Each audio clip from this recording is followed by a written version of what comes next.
Good day, everyone. Welcome to lecture number 30 of this lecture series on computer organization and architecture. In this particular lecture, we will discuss the basics related to the caches, and mainly we will discuss the mapping techniques. What are the mapping techniques? How we map the blocks of main memory to the blocks of caches. Okay. So, as we have discussed in our previous lecture, that there is a need of caches in modern computer systems. And for having those caches, the main advantage is that those caches decrease the average memory access time. So the average memory access time is decreased because of the caches. Okay. So in our computer system, for example, this is our main processor. Inside our processor, we have a smaller memory called cache. It may be a one level cache, two level cache, or multiple caches. And outside we have the main memory.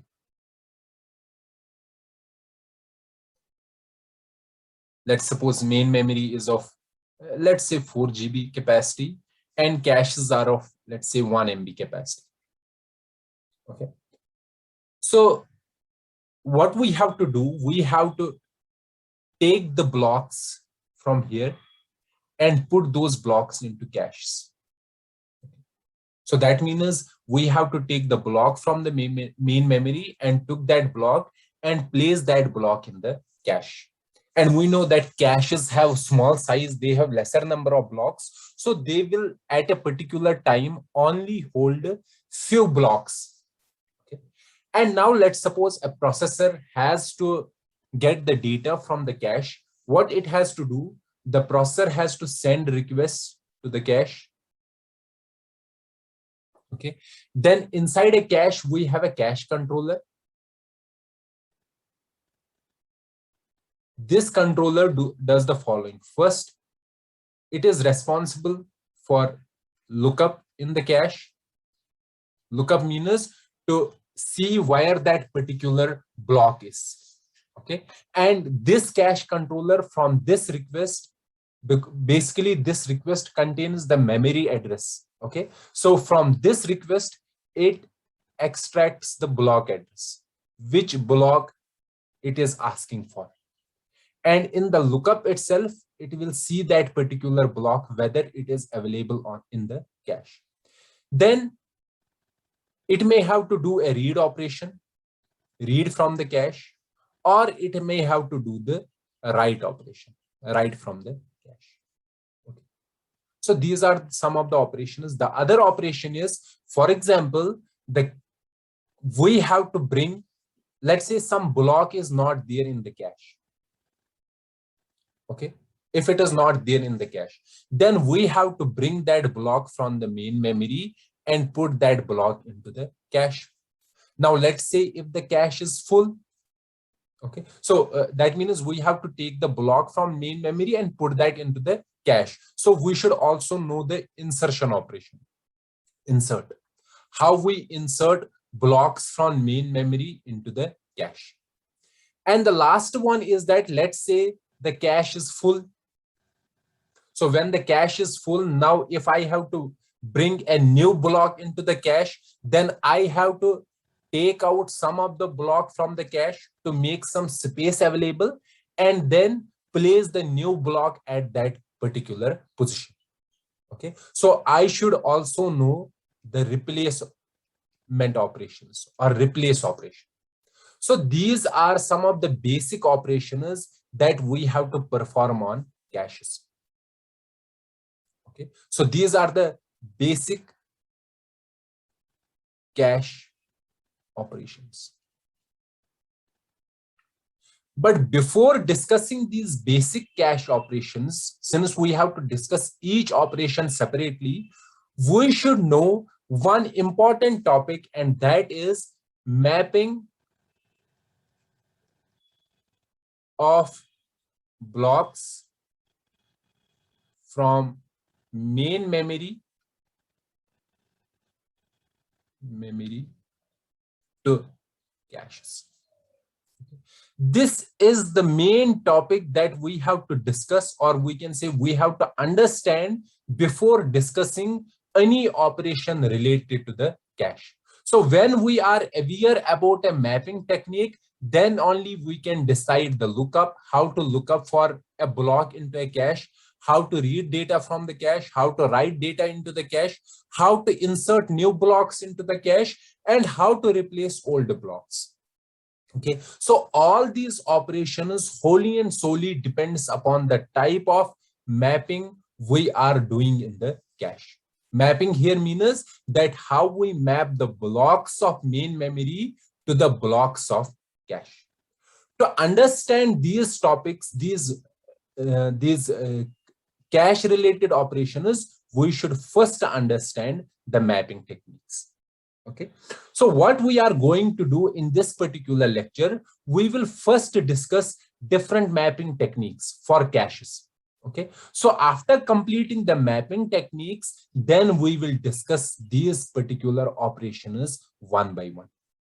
However, the main focus of this particular lecture, that is lecture number 30, is to discuss the mapping techniques. So let's discuss the mapping techniques first, then in the subsequent lecture, in lecture number 30, 31, we will discuss these different operations separately.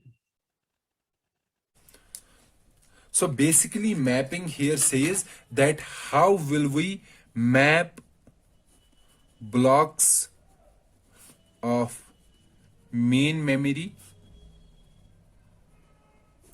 to blocks of caches. Okay, and in this particular scenario we will also learn how searching is done.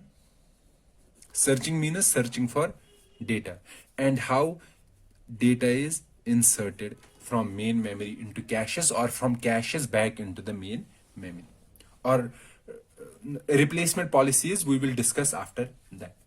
Okay, so let's say I will explain the mapping technologies by taking an example. So before discussing this mapping, you have to remember one thing, that we have two types of caches. Caches are of two types. One is inclusive cache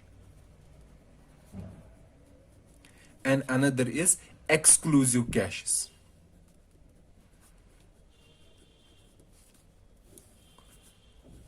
We know that caches, we have hierarchy of caches. Top level cache, then next cache, next cache. For example, first will be L1 cache, next L2 cache, L3 cache, and then last, let's say it is main memory. Inclusive says that whatever is in higher cache or higher level, that data will also be in lower level. So for example, if I am saying I have data in L1 cache, that means that data will also be there in L2 cache and also in lower level caches or lower level hierarchy. So that means if I am getting some data from the main memory, so first it will come from main memory to L3 cache, then from L3 to L1, then from L2 to L1. L3 to L2 and from L2 to L1. So the copy of that particular block will be present in all the lower levels. Okay, or I can say if I have a data in L2, okay, that data will be in L3 and also in main memory. Will that data be present in L1? Okay, that is not a necessary. That is not necessary here. Why that is not necessary? Because if I have placed some data into the L2 cache, it is not necessary that data will be present in the higher level cache as well. Okay, but inclusive cache says that if we have data in some cache, then that data will be present in lower levels as well. And exclusive cache says if some data is in higher level, then it is not necessary that that particular data will be present in lower levels as well. But we won't be discussing exclusive caches in this particular course, because exclusive caches are not most commonly used. Okay, they are not used in our modern processors. Our modern processors are only using inclusive caches because they are associated with higher complexities in terms of addressing and mapping these kinds of blocks. Okay, so we won't be discussing our exclusive cache here. All the caches that we will discuss here will be inclusive cache. Inclusive cache means if data is present in one particular cache, that data will be present in lower levels as well. Okay, now let's discuss the mapping in caches. And as I said, I will discuss the mapping by taking an example. Let's say we have a processor with cache. Let's say L1 cache, a processor with cache of size 64 KB. Fine. And 64 KB. And let's say my main memory is 4 GB. If my main memory is 4 GB, then what will be the address of every byte? Can you answer this? What will be the address of every byte if my main memory is 4 GB? 4 GB means we have 2 raised power 32 bytes. Okay. So addressing 2 raised power 32 bytes, we will require how many bits? 32 bits. So that means address should be of 32 bits. The address that is coming from the main memory, that should be of 32 bits. And this address 32 bits will be for 1 byte.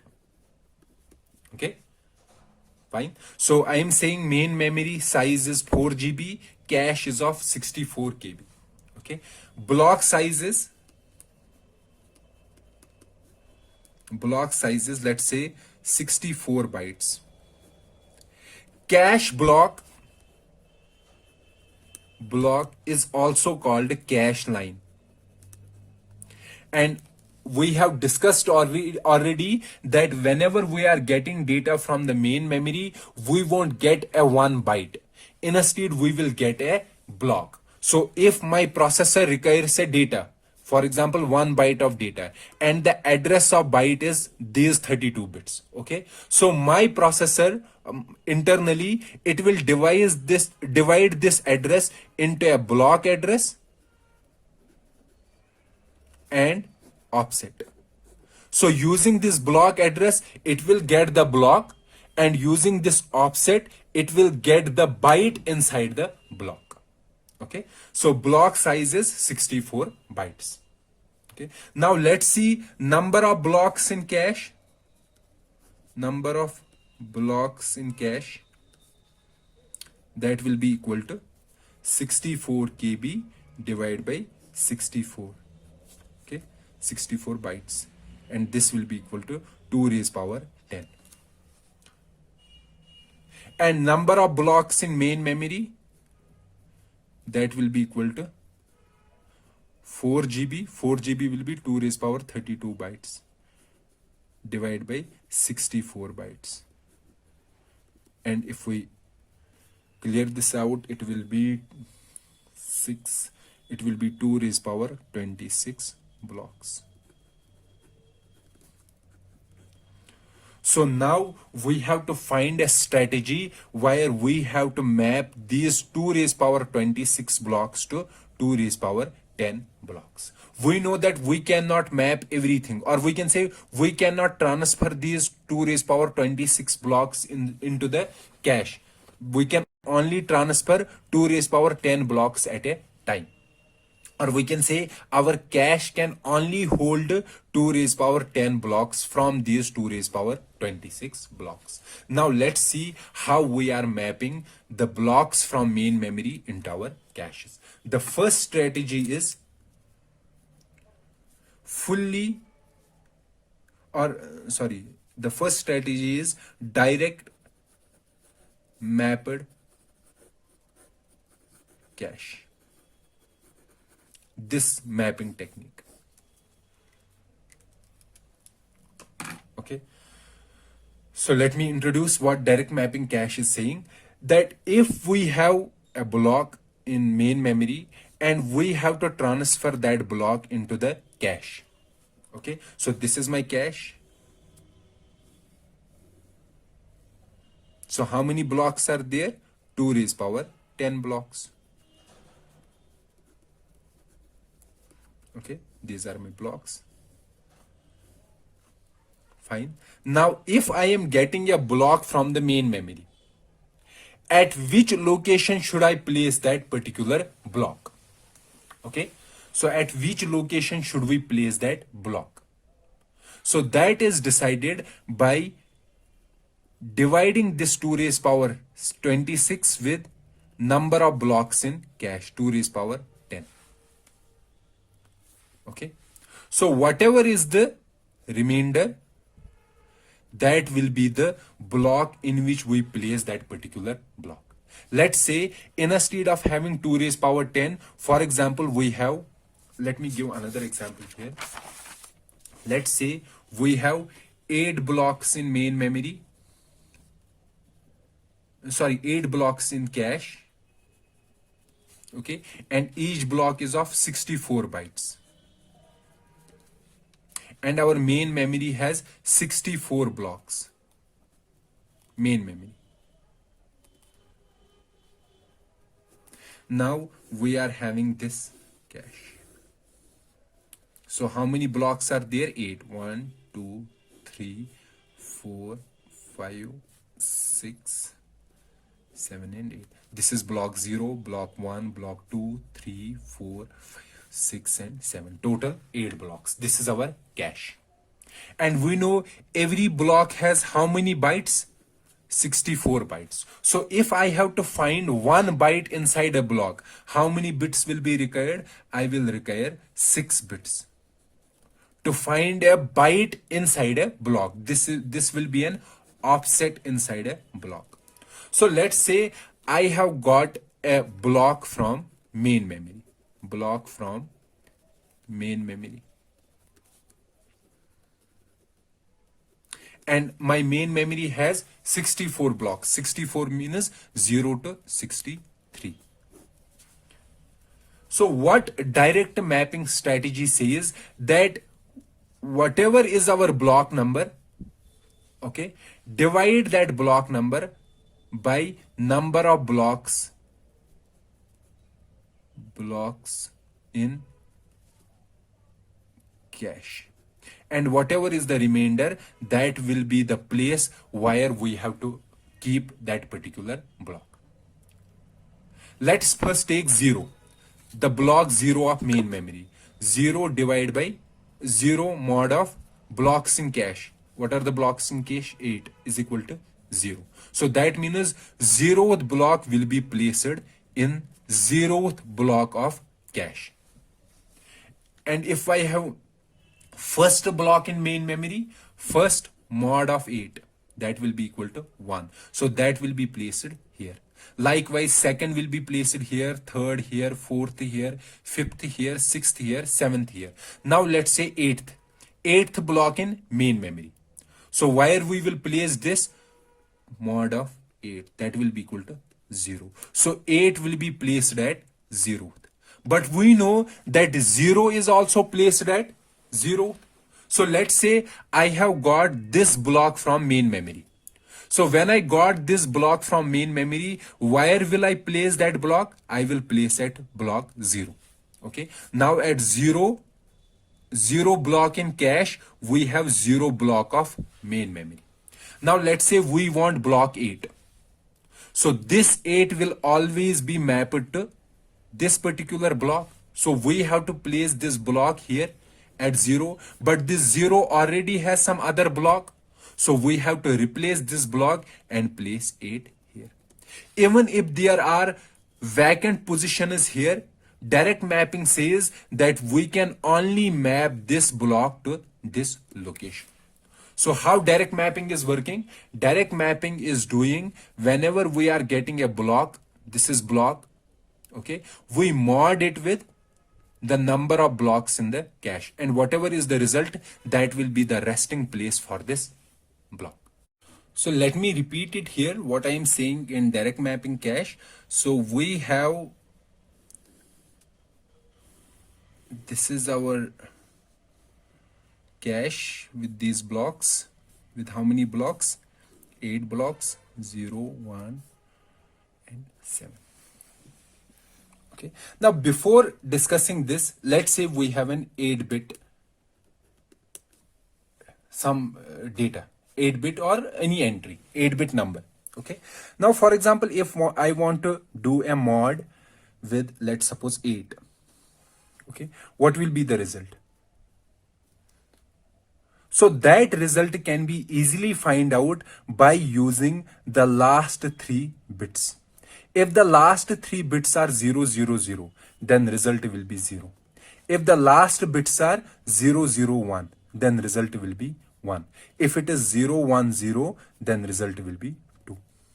However, if this is mod of 16, then we have to check 4 bits, and these 4 bits can easily determine the final remainder. Okay, so this technique will be used in the addressing scheme of direct mapping. So let me go back here. So I am saying that this is my data array, or we can say this is a cache. Now what we are saying, that we have address from processor. This is some address. Okay, so first we are dividing this address. We know this address has blocks, block address and an offset. Okay, now from this block address we have to find whether this block will be present in here, in where? In my direct mapping cache. But we know that this block or this particular block will only be present at one location, and that is a fixed location. And how we are going to do? We are going to do a mod of 8. Or we can say that from this block, divide this block address into 2 parts. This part will be index and this part will be called a tag. This index is basically the last bits of the block address, and the number of bits will be determined by the entity by which we have to divide. Let's say I have to divide by 16. So I have to find how many bits? 4 bits. So from these 4 bits, I can determine at which location this particular block will be present. Because in our direct mapping, we are dividing by the number of blocks. So let's say from the index, we will get the information this particular block will be present at location 1. However, there is a chance that there is some other block. Let's say, for example, I have block, another block, let's say one block is 9, another block is 17, and this number is 8. 8 means here 3 bits. So 8. So here we are dividing by 8, that will be equal to 1. Or we can say if you take the last 3 bits, it will be 0, 0, 1. Here also the last 3 bits will be 0, 0, 1. However, what is the difference? What differentiates 9 from 7? The other bits that will differentiate 9 and 7. So we know that both these blocks, there is a possibility that these blocks may be present here at this location, both 9 and 17. Let's say we have data of 9 stored here, data of 9. Now let's say I want 17, block 17. But this block, we know this will be divided into 2 parts. 3 bit will be index and the other bits 17 minus, so let's say the address is of 16 bits, or we can say, let's say block address is 16 bits. So from this 16, 3 is index and 13 will be tag. Okay, so I will see these 3 bits, these 3 bits will be 0, 0, 1. Okay, so I will go here, 0, 0, 1 means this. So I will find that data is present here. But this is not my data, this is the data of 9. But how will I differentiate that this is the data of 9? I will differentiate by having another array here, which is called a tag array. So if I have data of 9 here, I will store the tag of 9 here. So when my 17 comes, I will see that this 17 will be present here, but I will compare the tag of 17 with tag stored here. If this is a same tag, then that means this is my data. However, if this is a different tag, then this is not my data. Okay, so what I am saying that in direct mapping cache, our address is divided into three parts.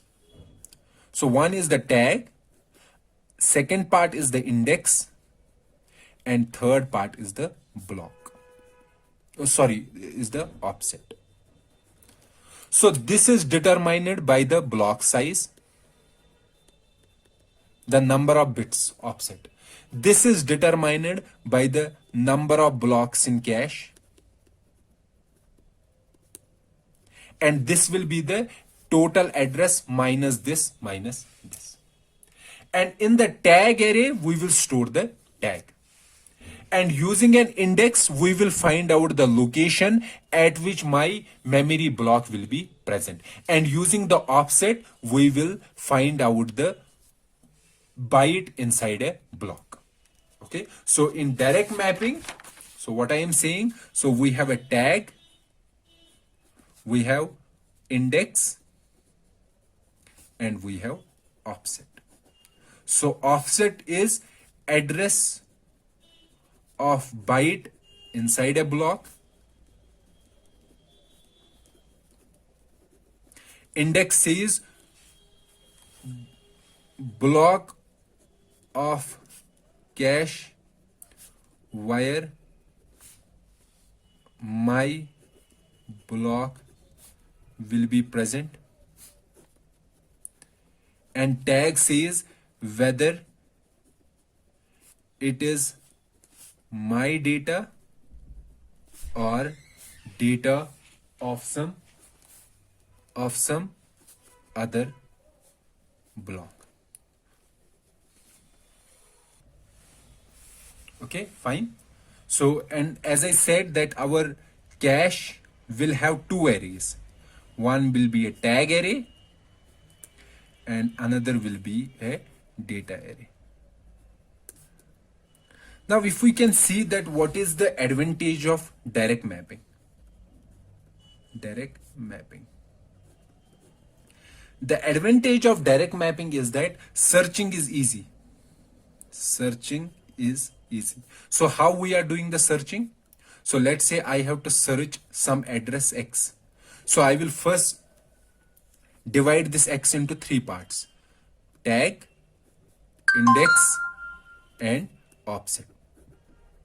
So using the index, I will find the block of cache in which that particular address or that particular block will be present. Okay, after finding the cache entry, I will compare my tag with the tag stored at that cache entry in the tag array. If they match, that means my data is present there. If they don't match, that means my data is not present there. Okay, searching is very easy, but space is inefficiently utilized. What does that mean? For example, I have a cache. This is my cache.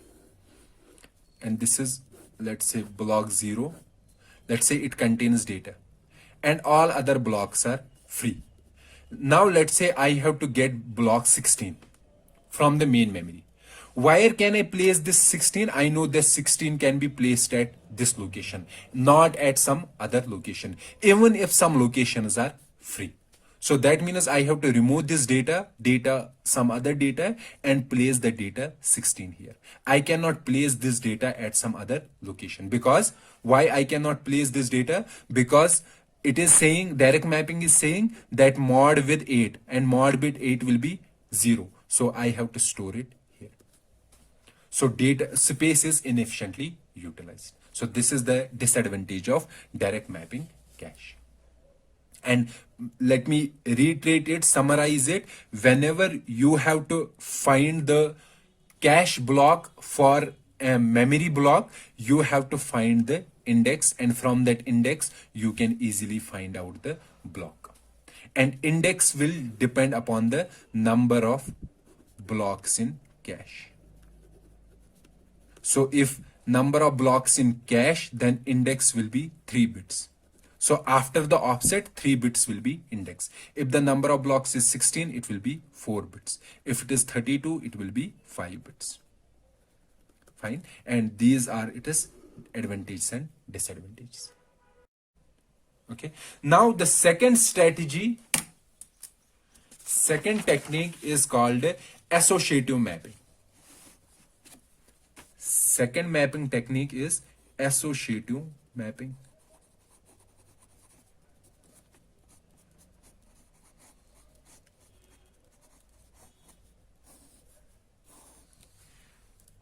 What is associative mapping says that if I have, this is my cache, let's say it has 8 blocks, 0, 1 to 7. It says that if I am getting a block from main memory, I can place that block in any of the available free location. For example, I will search from the start. If this is free, I will place the block here. If this is free, I will place the block here. So whichever location is free, I will place the block there. Okay. And it have an associated tag array. So this will be a tag. And we know tag will be storing the block address. Okay. So I am getting a block. Let's say I got a block 64 from main memory, or let's say I got a block 48. Okay. I will take this block. Let's say this location, third location is free. So location 3 is free. I will place the data here, data of 48, and tag will be stored here. Fine. So in the previous scenario, direct mapping cache, what we were doing, that if we have to store 48, we were doing 48 mod of 8, that will be equal to 0. So this will be stored at 0 and tag will be stored here. But in this scenario, the associative mapping, or this is also called fully associative mapping. Fully associative mapping. This is saying that you can take a block and place anywhere in the free location, whichever block is free, place the block there. Fine. And the tag will be stored in this particular manner. Okay. So that means whenever I have to search, let's say my processor wants some data in block 52. Okay. In the previous scenario, in the previous case, when we were having direct mapping, how we were searching, we were finding 52 mod of 8. Okay. 52 mod of 8 will be 4. So we will directly go to location 4. Okay. And we will compare this 52 with the tag. If it is matching, then we will find the data in the data array. However, if it is not matching, then that means we have to go to the main memory. In this particular case, we know that the strategy for placing the data is whatever is free. So whichever block is free. So that means this 52 may be present in any of the block. So in that particular scenario, I have to search all the entries of the tag, and whichever matches, that means I have the data in the data array. However, if it doesn't match with any of the entry in tag array, then I have to go to the main memory. So we can say in fully associative, space is efficiently utilized.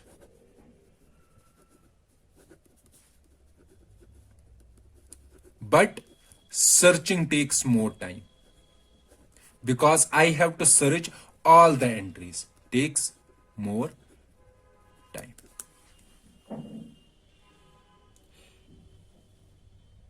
Here also address is divided into two parts.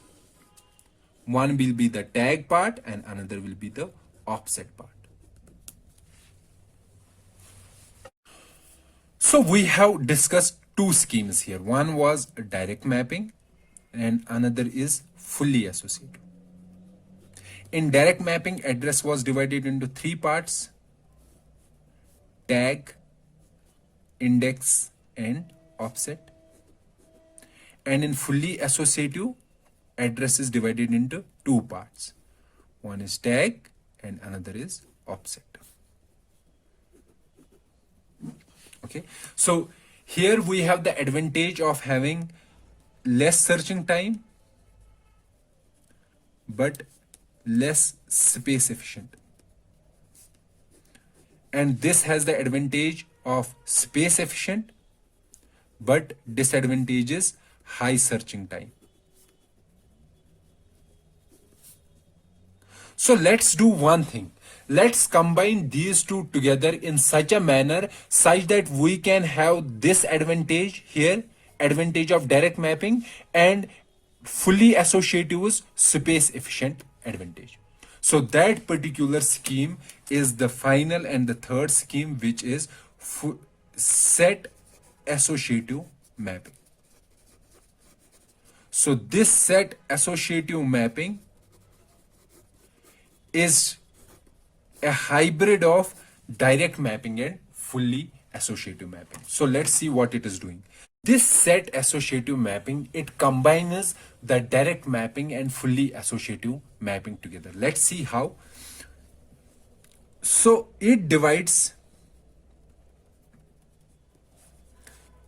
cache into sets. Okay. For example, our direct mapping was dividing block into cache into blocks. However, it divides cache into sets, and each set will have X number of blocks.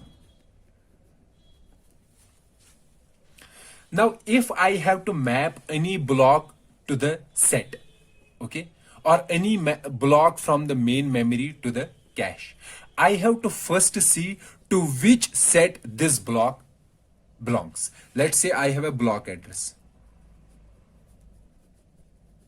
The first job is to find to which set it belongs. For example, I am saying that this is my set and this set has 4 blocks. 4 blocks.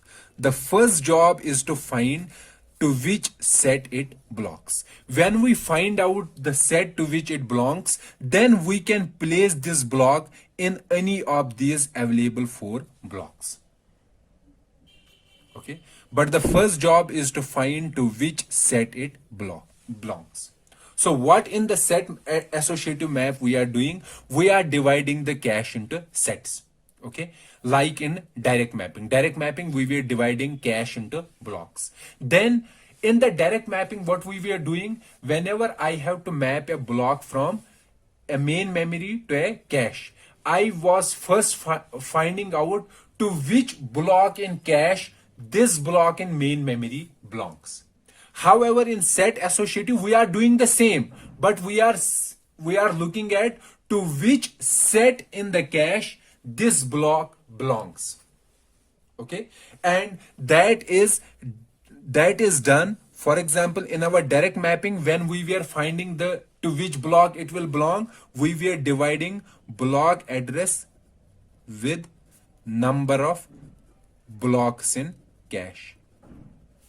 And this way we were finding out to which block the block of main memory will belong to the block of cache. However, here we are saying to which block this particular block of main memory will belong to a set in the cache. So for that scenario, we have to divide block address not with the number of blocks but with the number of sets in cache. Let's say the number of sets in cache is 8. So how we are doing this mod? We are finding the 3 bits in the block address. So like we used to do in the direct mapping. So these 3 bits will give us the output. So if these 3 bits are 0, 0, 1, that means this block will belong to set 1. Okay, so after finding the set, let's say we are saying this block is X. This block will belong to set 1, and in set 1 we know how many blocks are there. There are 4 blocks. So in these 4, to which one should we place this block? Should we place it in the first, second, third, or fourth? Okay, basically what we are doing, we are finding out which one is available from these 4. So it may be present here, here, here, or here. Okay, like we used to do in fully associative cache. So what we are doing in fully associative, whatever was available, we were placing the block in that particular block.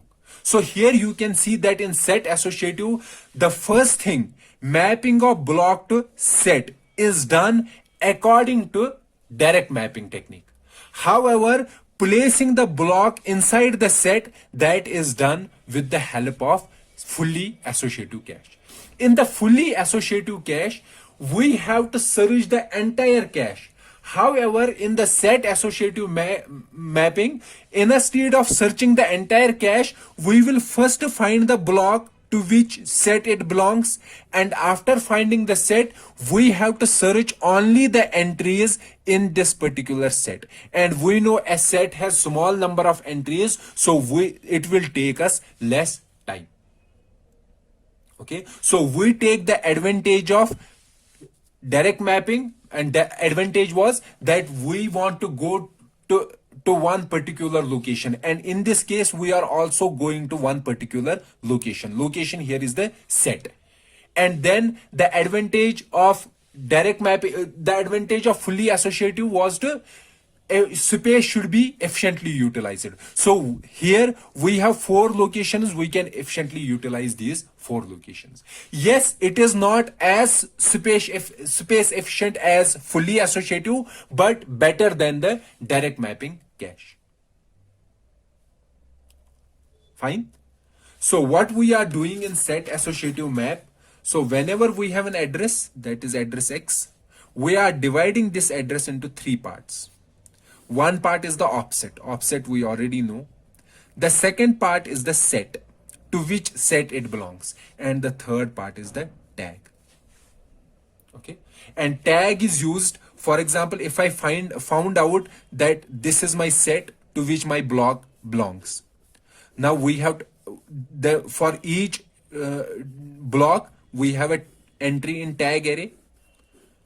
So this will be a set in tag. So let's say I have to search now the entry. I will search by comparing the tag of this with tags stored in the tag array. If someone matches, that means my data is present at that location. Okay, so this is the advantage of set associative map and how it searches an item inside the cache.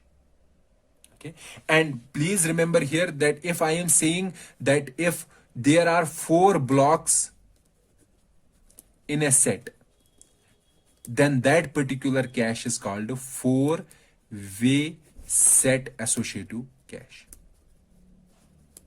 And if there are k blocks in a set, then that particular cache will be called a k-way set associative cache.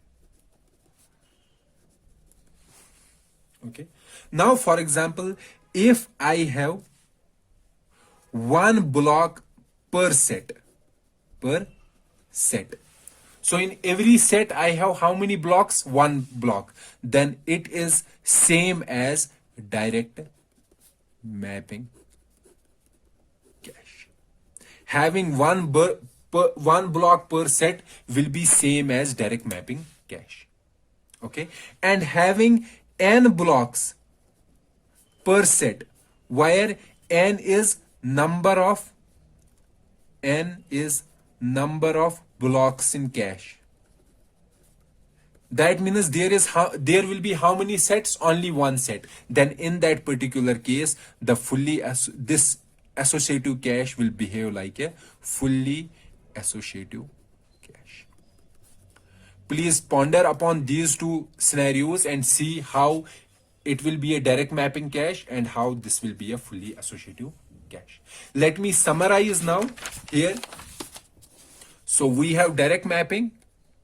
In direct mapping, address is divided into three parts. One part is tag, the second part is index.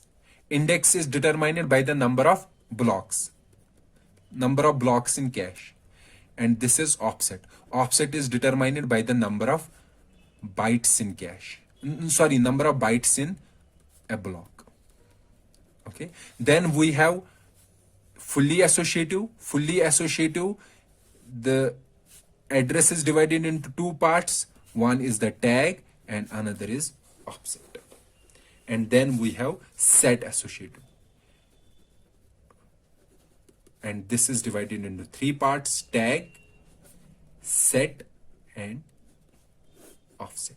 Offset, it is also called a word sometimes. Okay.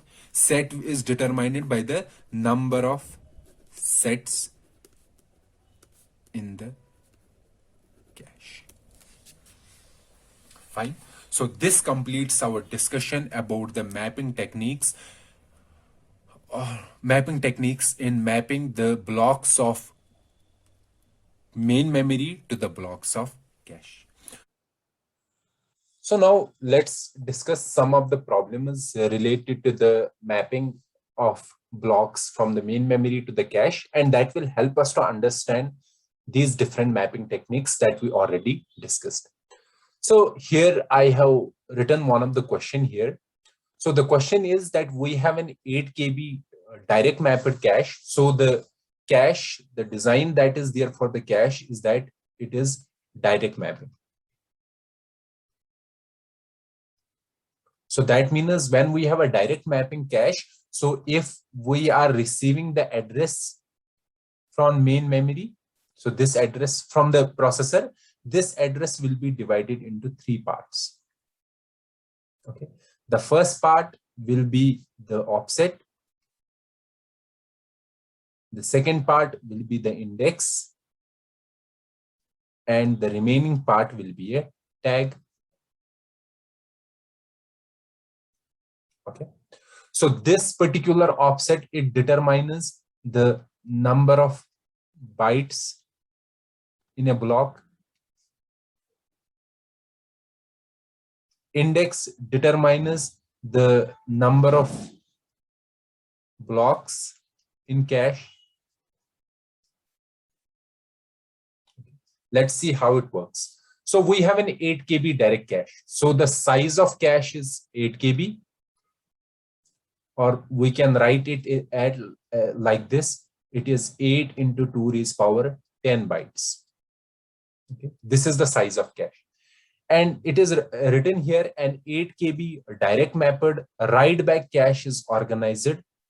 So this part we have not discussed yet. We will discuss in the next lecture. This write back cache is organized as multiple blocks, each of size 32 bytes. So in this cache, each block has size 32 bytes. Okay. So what will be the number of blocks? Number of blocks will be equal to total size 8 into 2 raised power 10 bytes divided by size of one block, that is 32 bytes. And if you do the calculation, it will be 8 into 2 raised power 5. So number of blocks is 8 into 2 raised power 5, or I can write 2 raised power 8 blocks.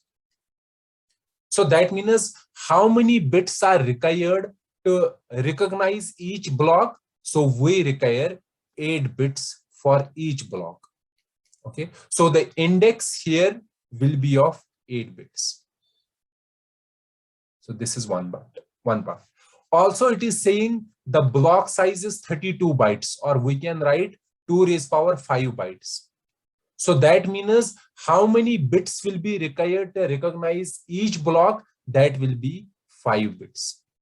So it will be our offset.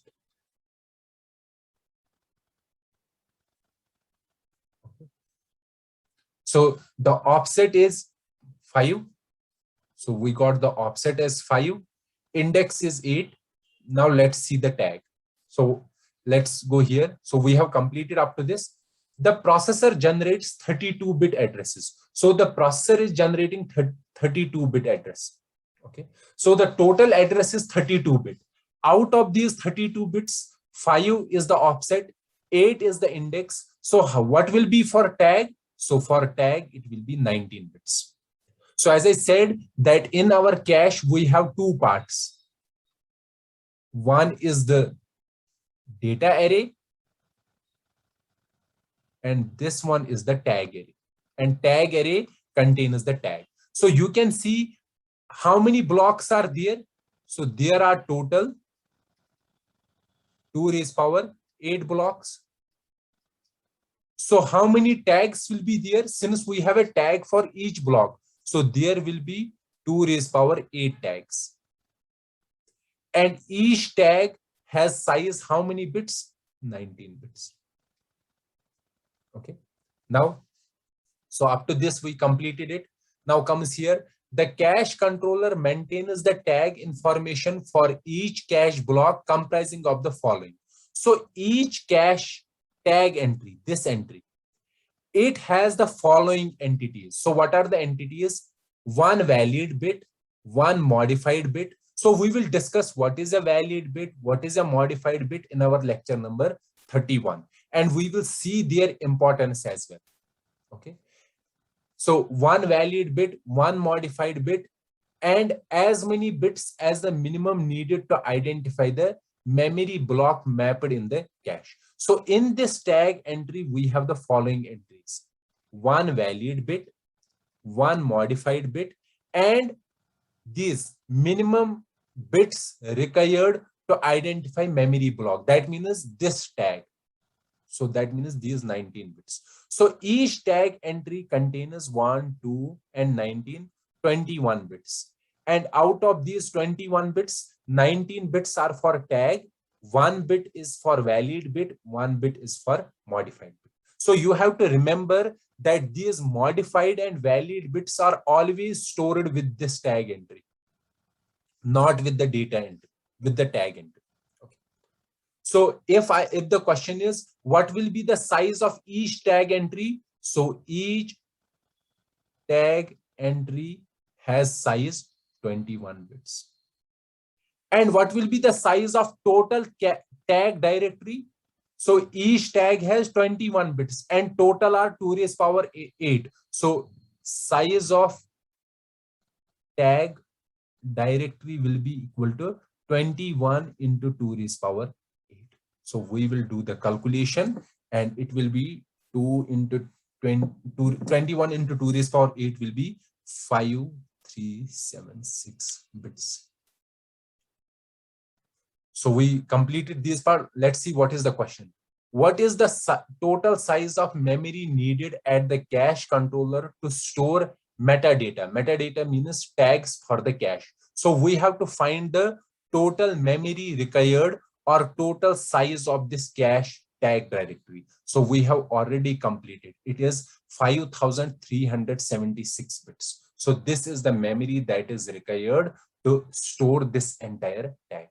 And if in the question you are given to find the size of only one tag entry, then the answer is 21 bits. But it is saying the size of total cache tag entry. So total, all the tags included. So it is 5376 bits. So this was a question related to direct mapped cache. Now let's see another question. So the question is, so this is related to set associative cache, 4-way set associative cache. So a computer has a 256 kilobyte 4-way set associative. Let's leave this part. Data cache with block size of 32 bytes. So we know in a set associative cache,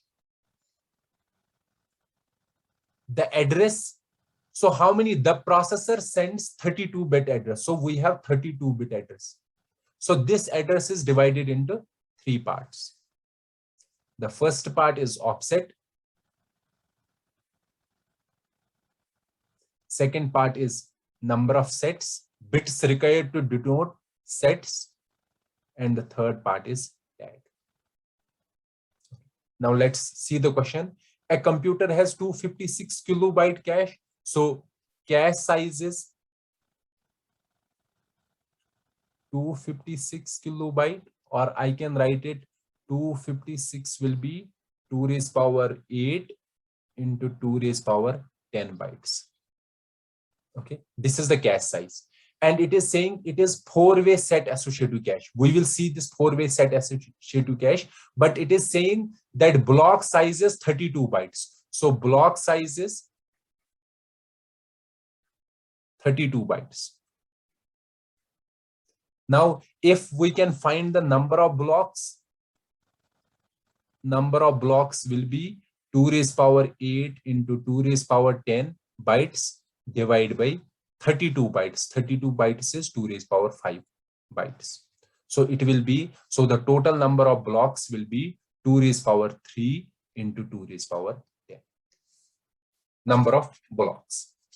Now, this is number of blocks, but we don't need the number of blocks. We need number of sets. Okay. And it is saying it is a 4-way set associative cache. So that means every set includes 4 blocks. So the number of sets will be total blocks divided by 4. So these are the total blocks, because every set includes 4 blocks. So it will be divided by 4. So that will be equal to 2 raised power 11. So number of sets is 2 raised power 11. So that means number of bits to determine set will be how many bits? 11 bits. And also number of bits to determine byte inside a block, to determine byte inside a block. So that is this offset. So since our block size is 32 bytes, that is 2 raised power 5 bytes. So we will require total 5 bits. Okay. And the size of tag or number of bits in tag, that will be 32 minus 11 minus 5, and this will be 16 bits. So we got this is 5, this is 11, and this is 16. Okay. Now let's see what is the question. The processor sends, but before solving this question, you have to understand that this tag we have to store in the tag directory. So we have this tag directory, and this is our data array. This is our tag array. And we know that we have to store the tag for every block. So how many blocks are there? Total blocks are 2 raised power 3 into 2 raised power 10. That is 2 raised power 13. Okay, number of blocks. So these number of tags will be there in this particular tag array. And every tag contains these 16 bits plus some additional bits. So what are the additional bits? Each cache tag directory entry contains, in addition to address tag, so in addition to this address tag, it has 2 valid bits, 1 modified bit, 1 replacement bit. So each tag entry contains these 16 bits of address plus 2 valid bits plus 1 modified bit plus 1 replacement bit. So total is 20 bits. So each tag entry contains how many bits? 20 bits. Okay. So size of tag entry will be equal to 20 bits. And the size of entire tag directory, size of entire tag directory will be equal to size of one entry, that is 20 bits, multiplied by total number of entries. What are total number of entries? 2 raised power 13. Okay. So this will be the answer. Size of entire tag directory, and this will be the size of each tag entry. And it was saying that what are the number of bits in the tag field of an address? So we have already found it. So in tag field of an address, we have 16. And what is the size of tag directory? And the size of tag directory is this one. Okay. So these were the two questions that I tried to make you understand here, so that you can understand the concept of mapping techniques in caches. So let's stop this particular lecture here. Let's meet in the next lecture, where we will be discussing the different operations that are related to the caches. Okay, so let's meet in the next lecture. Till then, goodbye.